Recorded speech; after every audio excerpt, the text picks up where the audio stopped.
Hello, everybody. Welcome to the Project Management Podcast Uncut over here. Today we have Robin and our guest. Please, Robin, introduce yourself and where you're from and who you're with. I will do that. Hello, everyone. My name is Robin Miller, and I am the Senior Director of Metro Technology Centers in Oklahoma. Nice, very good, very good. It's nice to have you here. How are you doing? Great. How are you? Good, good. Can be better. It is very, very hot in Oklahoma. I will say that. Very hot in Oklahoma. Well, 101 degrees. The heat index is 105. Well, it's good to have a podcast inside then, That's right. And the air conditioning. with controlled air. Um, Robin, just if you can tell me a little bit about the MetroTech. I mean, I looked it up. It's amazing. It's education. I am so passionate about the education. We'll talk more about AI and education. I'm willing to kind of, to ask you all kinds of curveballs your way, throw all kinds of curveballs your way. Just, not really complicated, just easy. But tell me about the Metro Tech, what you Sure. guys do over there. Yeah. So we are one of 29 career technology centers in our state. And we are in Northeast Oklahoma City. And that's why we're called Metro Tech. We're sort of in the metro area of Oklahoma City. And we have, it is a school, is a career technology, so industry and trade. We have about 1,600 full-time high school students from our surrounding high schools. So they come to Metro Tech. We have actually 4 campuses. So it depends on what program that they are in, which campus they attend. We actually transport them. We have school buses. And then we have, around 35,000 short-term certification individuals who come to us. And so we are both we're a school, of course, but it's all about workforce development. And that's very important in our state at this time. It's key for us, all of us, career tech centers in the state, all 29, to be very, very focused on industry certification, trades. So we have an automotive center, we've got welding, we've got cosmetology, we have culinary, all the things that you would think of what used to be called vocational school. We don't use that term anymore. So is it trades, um, for the most part? Yeah, They're called trades? for the most part, but I would say that's pretty much centralized on one campus. We do have other programs, graphic design, entrepreneurship.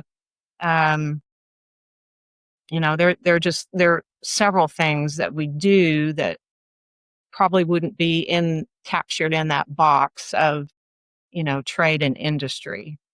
Like I said, we're very focused on economic workforce development. And we do a lot of training with, so like the city of Oklahoma City, utilities, different construction contractors, companies, they do training with us. So we offer a lot of things, not just full-time programs to high school students.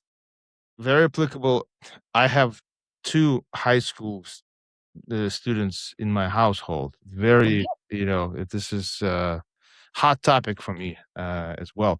As a matter of fact, I'm here at the Sarasota. We have a Sarasota Tech, which is probably similar concept. There's a high school, and then there's a. It's not easy to get in. It's not easy to get in. Do you have a compet? Is it not easy to get into the Metro Tech?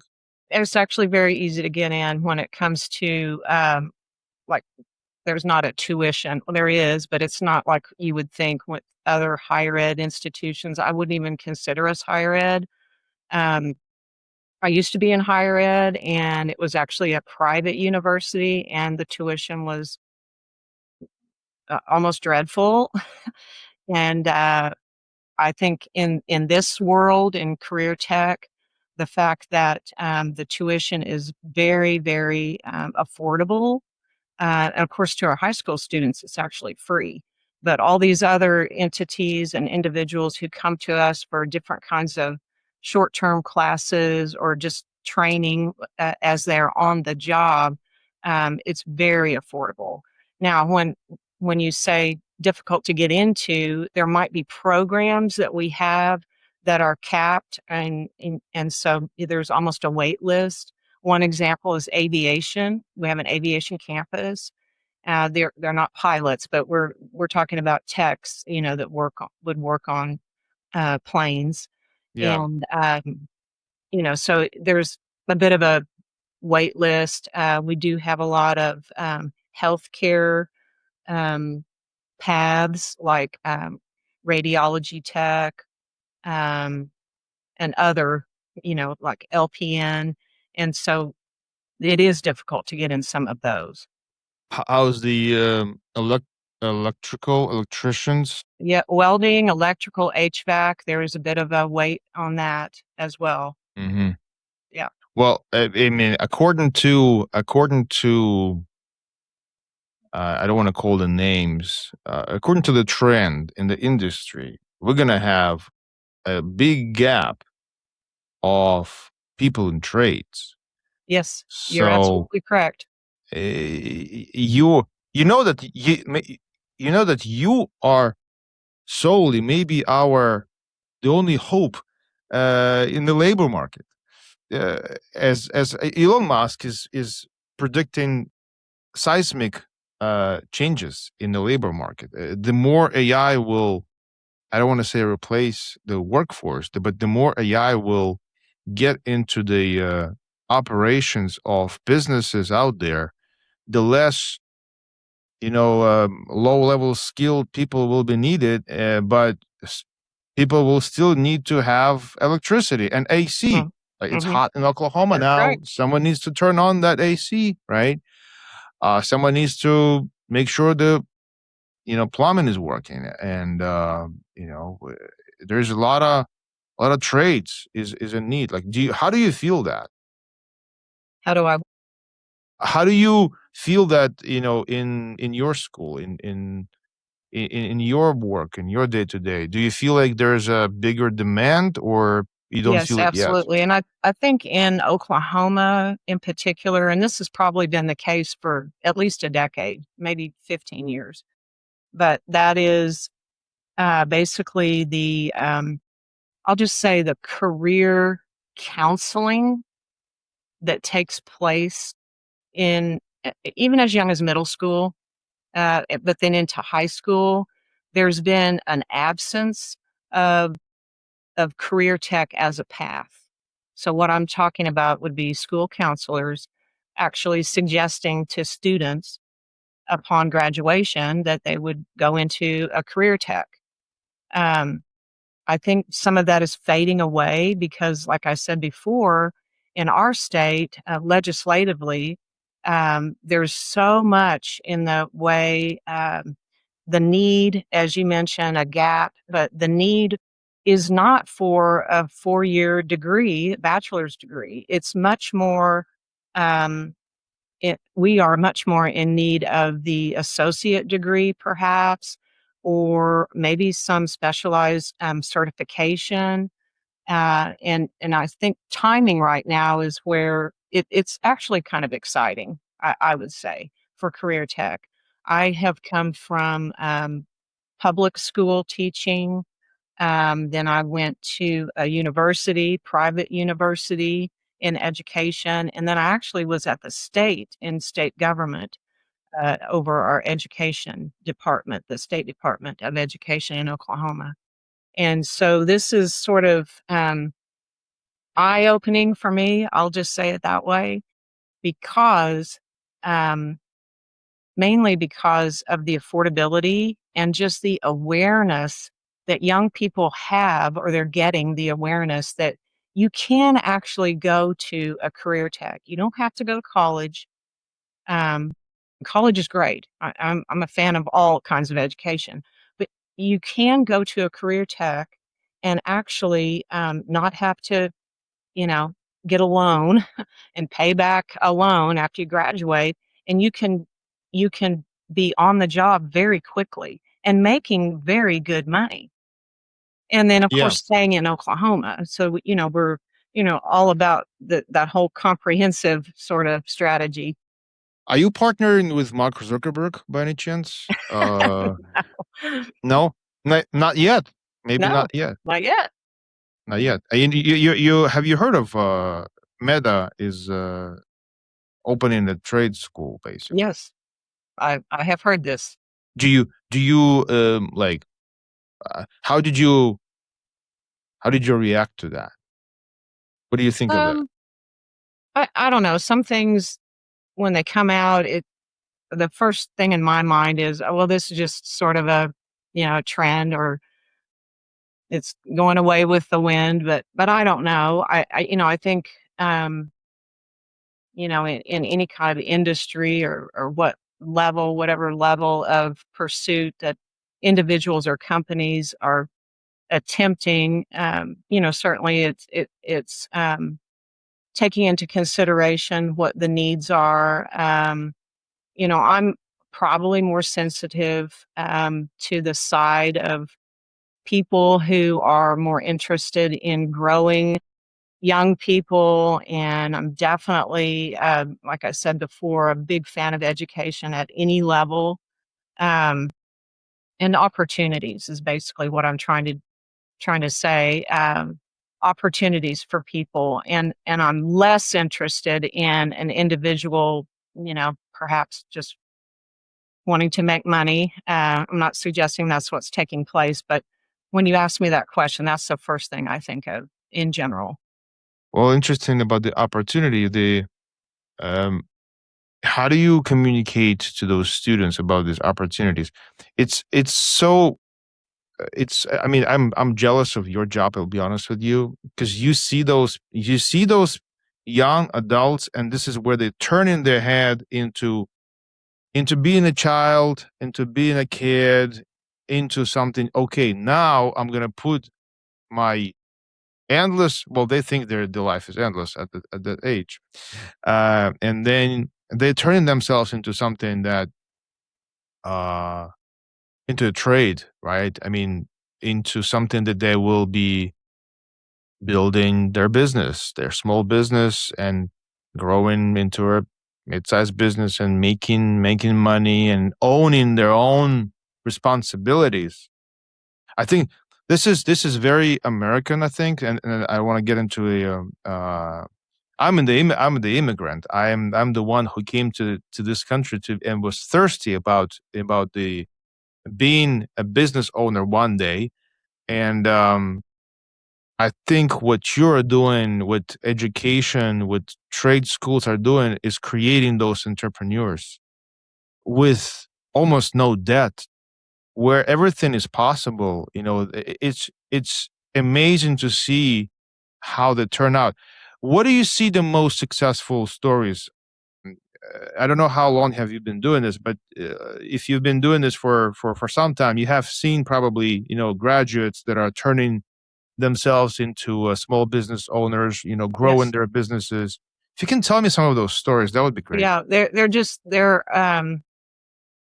you have that sort of happy cry when you hear them, and every I month almost, I we have almost a cried. I almost yeah. cry right now. I'm telling Well, I think, Alex, you're sensitive right now just because you've got 2 high schoolers, so I know where you're coming from. And I used to teach high school, and then, like I said, I've taught at the college level, and so whenever you can be, as a parent in your case, or a professor in my case, um, a part of a young person's future, to me, it's all about exposing them to the opportunities. I just regret the fact that there might have been students of mine in the past who didn't even know what they could do. So that's the first thing, is they just need to be aware of what's possible, what opportunities are available. And the second thing, and you already said it, the affordability. They're just people who are students or graduates, at least from my past, who are still paying loans, where they attended college. But as far as present day stories at Metro Tech, and we kind of have this, I don't know, hashtag maybe Metro Tech for life. And some of the great stories are um, students who have come through, let's just say, cosmetology, and now they're bringing their daughter or son to Metro Tech, and they're doing the same thing. Or for me, I love it. I love it. I love it when we showcase maybe a female welding student or a female aviation tech. I love it. And those are stories that literally, like in cosmetology or barbering, these individuals, they leave here at Metro Tech. Maybe they were here 2 years, maximum 2 years. And they are 2 miles away down Martin Luther King Boulevard, and they've opened up a barbershop. That's Or they amazing. graduated from the aviation program, and they have a job waiting for them at Tinker Air Force Base. I mean, it's just magical. It's just such a short term, almost a short term sort of outcome that is where we can all sort of gather around them as an individual, or even, as I said, as a family of generations who have come here and maybe even work here now. I've got all kinds of stories. Yeah, I'm sure you Yeah. don't have all day. Yeah, and it's it's amazing how these days, I had a higher education diploma from former Soviet Union, back in the day.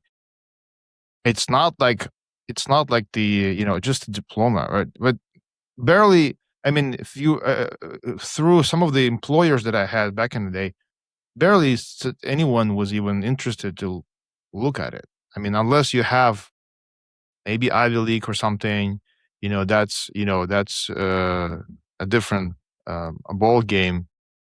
But if you're looking at the average, university, it's almost like, should you do it, or should you just get yourself a trade under the belt and know something really really good at be really really good at something, or a couple things that will get you a real job, real quick, versus people like to joke about the associate degree in psychology, where it's it's hard to find a job with that degree. Yeah, I mean, I'm just asking. Uh, Well, I think your example is, there are several examples, but that one is actually, maybe it's stereotypical, but either way it goes, if that's what you're thinking you're going to end up with, let's say associate's degree in psychology, then it's always through advisement that, well, you better, get a bachelor's, and then you're going to have to get a master's, and you just have to, it's more and more and more. And like I said, I've been in that space before. For 20 years, I was at a university, and it was a small enough university. We advised our own students, our majors. And, it's very sad to sit with a young person who doesn't know what he or she wants to do. They feel pressure, from their peers. They feel pressure from home. Um, and then how am I going to pay for this? And so, then you get the average college student who changes his major like 5 times over the 4 years. Well, once you start changing your major, then it becomes at year 3 and certainly at year 4. It's like, I just need to get out of here. I need to get something and get out of here. it's Yeah. almost like the clock is ticking. And, I really feel for those students. And maybe we used to have some time to figure this out because things are going relatively small when I was growing, and I was doing my education. Um, right now, I don't think anyone has any time to figure this out. Everything is changing so quickly. I mean, you're in or you're out, especially the young professionals. All the young professional jobs are gone. Like in the office, like blue collar, white professionals, juniors, all these jobs are taken over by AI. Do you feel that too? I do. I think what's important right now is that we handle AI just very carefully and accurately and not mislead individuals. There's certainly benefit, and I think young people, because they're so sophisticated when it comes to social media and all kinds of engagement, online. Um, it's not like this is a real difficult task for those of us who are a bit older, but we really need to be solid in what we can convey to them that AI is going to do for us and what it can't do for us. I think what I'm experiencing right now myself, and then I see it with younger people, is like, okay, you're not going to have a job. AI is going to take your position. So you better hone up on something, or you better, reimagine yourself, or and I don't want people to panic, and Yeah, be fearful. Um, it's tough for these young folks. I mean, they have all their hopes mhm. and opportunities that are fading away. They're fading away in a sense, and they're like frustrated.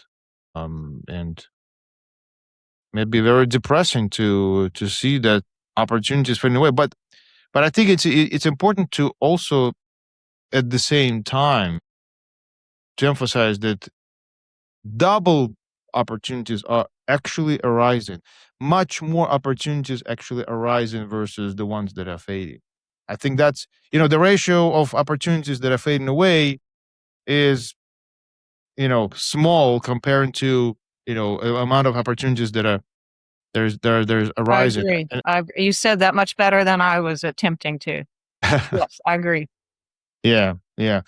So what are the hottest what are the top trades, top jobs that you guys are looking at right now? The ones that are producing the most opportunities for those students. What are those top? I think I the don't know. the pre-nursing and, the other healthcare, sort of programs that we have a entire healthcare center with a simulation lab that, talk about technology. This is an awesome space, and people are so excited about that. Young people and, a bit older people even. So that's definitely a popular one. As I said, cosmetology is very popular, barbering and cosmetology. Um, we do have, so apparently the awareness is out there, or the information is being shared, the need for like a journeyman, type, certified in, HVAC and plumbing, electric. We do have construction trades, a program that's what it's called, construction trades, and people are excited about that. Out of those right now, it's welding. People are really wanting to get into the welding program.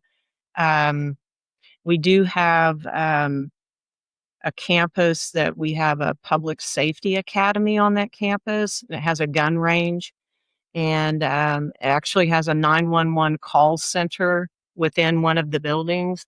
So those who are interested in, firemen, police officer, emergency response, we have a lot of interest in that. And it's a very dynamic campus. So I feel so good about what we are offering them and those who are interested in that. We are very fortunate. Actually, we have these facilities due to a bond that was passed in 2019. So we were able to Mm. literally build some facilities for their use. No, But yeah, I think this is great for the regions. It's great for Oklahoma and Oklahoma City, obviously. That you're gonna build a lot of good things. You're gonna build, fly planes, build homes, and build lives and opportunities. This is amazing.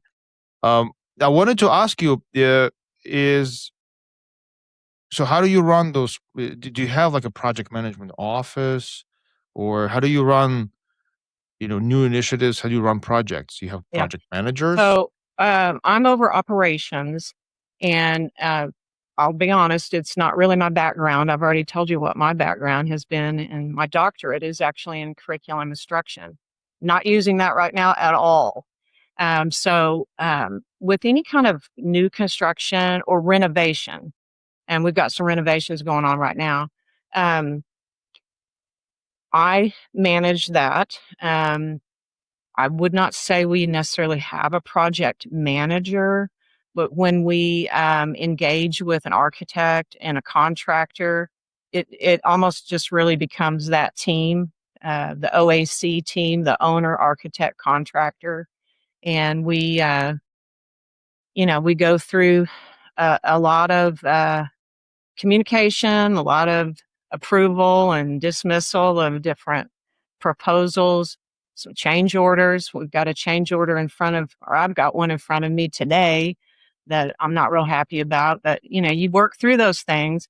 But to answer your question, it's out of operations at Metro Tech, and I'm over operations.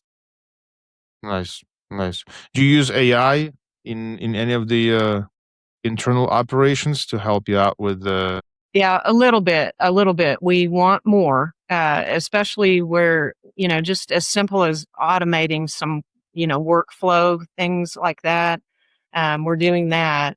Um, I don't know to what level that we need that any more of that. I'm on our cabinet as far as leadership here, and it's something that I'm realizing that there's so much that AI can do, but at the point where you've got to make a decision and at the point where, and this is what I actually do, where I can use AI to put together, where we have a cost variable, we've gone beyond budget, and I've got to get that information to the executive team, the superintendent and the CEO quickly. And I'm a believer in doing that, not just dragging it out, hiding it, acting like it's not happening. Mm, Um, so yeah, definitely I use AI for that. But then once we get to that actual meeting, um, then there are decisions that have to be made that, I mean, frankly, AI just can't do.